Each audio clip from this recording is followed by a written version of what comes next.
Morning, सुप्रभात, राधे राधे, हर हर महादेव, जय शिव शंकर। भगवान शिव शंकर और माँ पार्वती की कृपा दृष्टि आप सभी पर बनी रहे।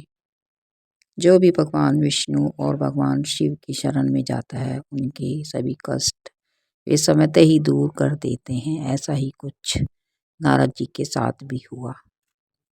की कथा इस प्रकार है, जब नारद जी ने उन्हें शिवगणों को श्राप दे दिया तो उसके बाद क्या हुआ।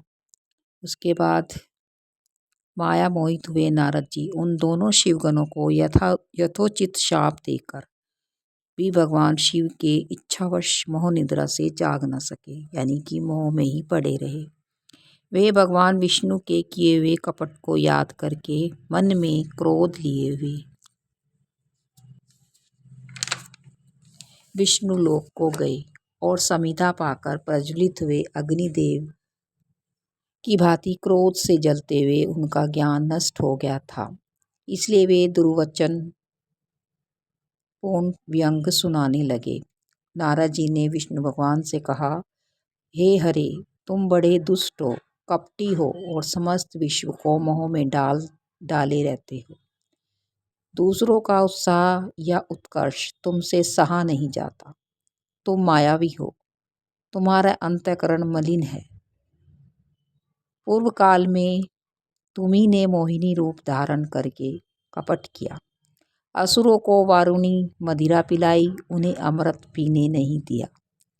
छल कपट में ही अनुराग रखने वाले हो। यदि महेश्वर रुद्र दया करके विष न पी लेते तो तुम्हारी सारी माया उसी दिन समाप्त हो जाती। हे विष्णुदेव, कपटपूर्ण चाल तुम्हें अधिक प्रिय है। तुम्हारा स्वभाव अच्छा नहीं है, तो भी भगवान शंकर ने तुम्हें स्वतंत्र बना दिया है। तुम्हारी इस चाल डाल को समझकर अब वे भगवान शिव भी पश्चाताप करते होंगे।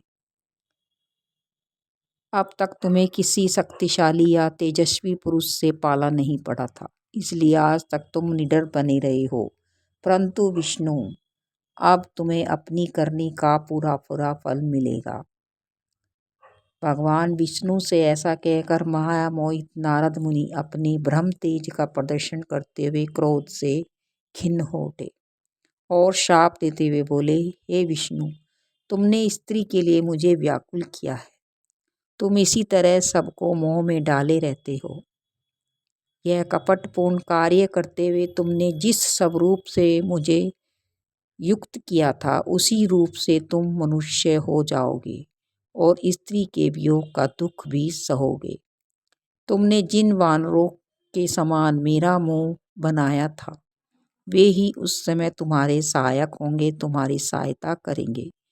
तुम दूसरों को दुख देने वाले हो, अतः स्वयं भी तुम्हें स्त्री के वियोग का दुख प्राप्त होगा। अज्ञान से मोहित मनुष्य के समान तुम्हारी स्थिति हो जाएगी। अज्ञान से मोहित हुए नारद जी ने मोहवश श्री हरि को इस तरह से शाप दे दिया। तब उन्होंने शंभु की माया की प्रशंसा करते हुए उस शाप को स्वीकार कर लिया। इसके बाद महालीला करने वाले शंभु ने अपनी विश्व मोहिनी माया को, जिसके कारण ज्ञानी नारद मुनि भी मोहित हो गए थे, खींच लिया। उस माया के खींचते ही नारद जी अपनी पहले वाली अवस्था में आ गए और उनकी बुद्धि भी शुद्ध हो गई। उन्होंने पूर्ववत ज्ञान प्राप्त हो गया और उनकी सारी व्याकुलता भी जाती रही। इसलिए उन्हें बड़ा आश्चर्य हुआ। वे बहुत ज़्यादा पश्चाताप करते हुए बारंबार अपनी निंदा करने लगे। इसके बाद यह जानकर कि माया के कारण ही मैं भ्रम में पड़ गया था, यह सब कुछ मेरा माया जनित भ्रम ही था, तो नारद जी भगवान विष्णु के चरणों में गिर पड़े। भगवान श्री हरि ने उन्हें उठाकर खड़ा कर दिया और उस समय अपनी दुर्बुद्धि नष्ट हो जाने के कारण वे बोले, नाथ, माया से मोहित होने के कारण मेरी बुद्धि बिगड़ गई थी, इसलिए मैंने अपने आपके प्रति बहुत दुर्वचन कहे हैं। हे प्रभु, उस शाप को आप मिथ्या कर दीजिए। मैंने बहुत बड़ा पाप किया है। मैं निश्चित ही नरक में गिरूंगा। मुझे नरक प्राप्त होगा। हे विष्णु, मैं आपका दास हूँ। बताइए मैं क्या उपाय करूं और जिससे कि मेरा प्रायश्चित हो, मुझे नरक में ना जाना पड़े। ऐसा कहकर शुद्ध बुद्धि वाले नारद जी भक्ति भाव से भगवान विष्णु के चरणों में गिर पड़े। उस समय उन्हें बड़ा ही पश्चाताप हो रहा था। तब भगवान विष्णु ने उन्हें उठाकर बहुत ही मीठे स्वर में मधुर वाणी में उन्हें कहा। भगवान विष्णु ने कहा, हे तात, खेद न करो, दुख मत करो। तुम मेरे श्रेष्ठ भक्त हो, इसमें संशय नहीं है। मैं तुम्हें एक बात बताता हूँ, सुनो। उससे निश्चय ही तुम्हारा परम हित होगा। तुम्हें नरक में भी जाना नहीं पड़ेगा। शिव जी तुम्हारा कल्याण करेंगे। तुमने मद से मोहित होकर जो भगवान शिव की बात नहीं मानी थी, उसकी अवहेलना कर दी थी, उसी अपराध का भगवान शिव ने तुम्हें ऐसा फल दिया है, क्योंकि वे ही कर्म फल के दाता हैं। तुम अपने मन में यह दृढ़ निश्चय कर लो कि भगवान शिव की इच्छा से ही यह सब कुछ हुआ है। भगवान शिव सबके परमेश्वर हैं। वे सभी के घमंड को दूर करने वाले हैं। वे ही परब्रह्म परमात्मा हैं। वे ही सत्व, रज और तम, इन तीनों गुणों से परे हैं। वे ही ब्रह्मा विष्णु महेश होकर विभिन्न लीलाएं करते हैं। वे ही परमात्मा हैं। उन्हीं की सेवा से ब्रह्मा जी जगत के सृष्टा हुए हैं और मैं तीनों लोकों का पालन करता हूँ। वे स्वयं ही रुद्र रूप से सदा सबका संहार करते हैं। वे शिव स्वरूप के सबके साक्षी हैं, माया से भिन्न और निर्गुण हैं। हे नारद मुनि, मैं तुम्हें एक सुंदर उपाय बताता हूँ, जो सुगत, समस्त पापों का नाशक और सदा भोग एवं मोक्ष को देने वाला है। तुम उसे सुनो। अपने सारे संशयों का त्याग कर तुम भगवान शंकर के सुयश का गान करो और सदा अनन्य भाव से शिव के शतनाम स्तोत्र का पाठ करो। मुने, तुम निरंतर उन्हीं की उपासना और उन्हीं का भजन किया करो। उन्हीं के यश को गाओ और सुनो तथा प्रतिदिन उन्हीं की पूजा अर्चना करते रहो।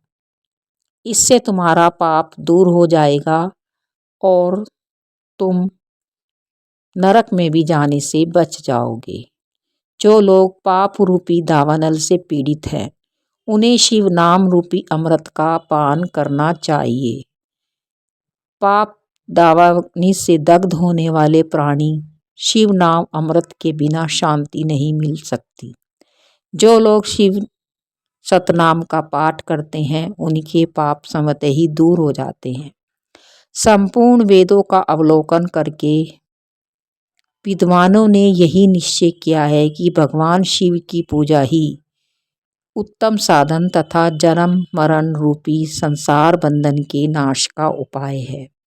आज से यत्न पूर्वक सावधान रहकर विधि विधान के साथ भक्तिभाव से नित्य निरंतर जगदम्बा पार्वती सहित महेश्वर सदाशिव का भजन किया करो और नित्य ही शिव की कथा सुना करो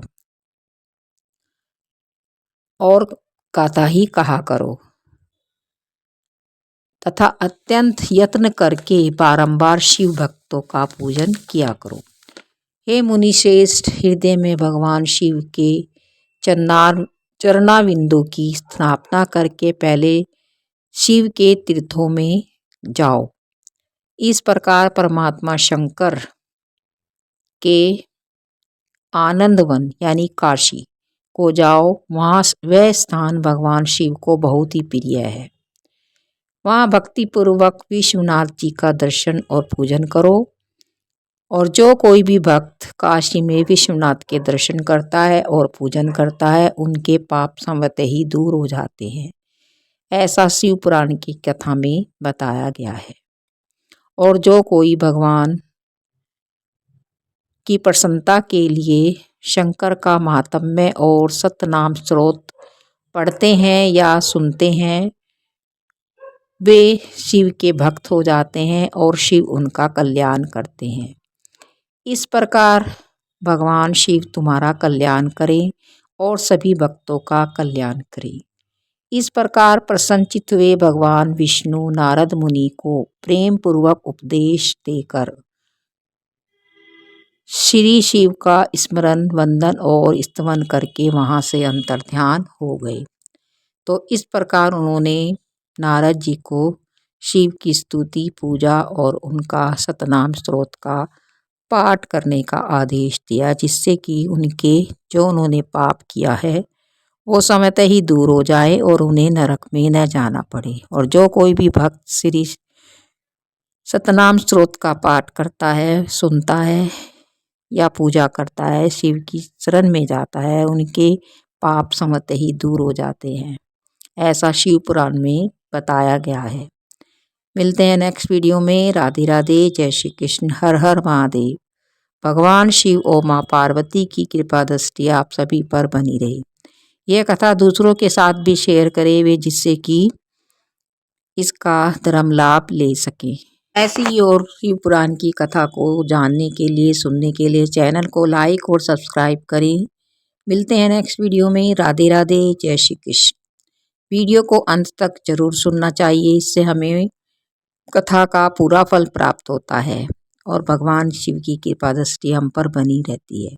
इस कथा में मैंने आपको बहुत ही प्रेरक प्रसंग सुनाया है, जिससे कि हमें भी धर्म लाभ होता है, हम पर भी शिव की कृपा बनी रहती है।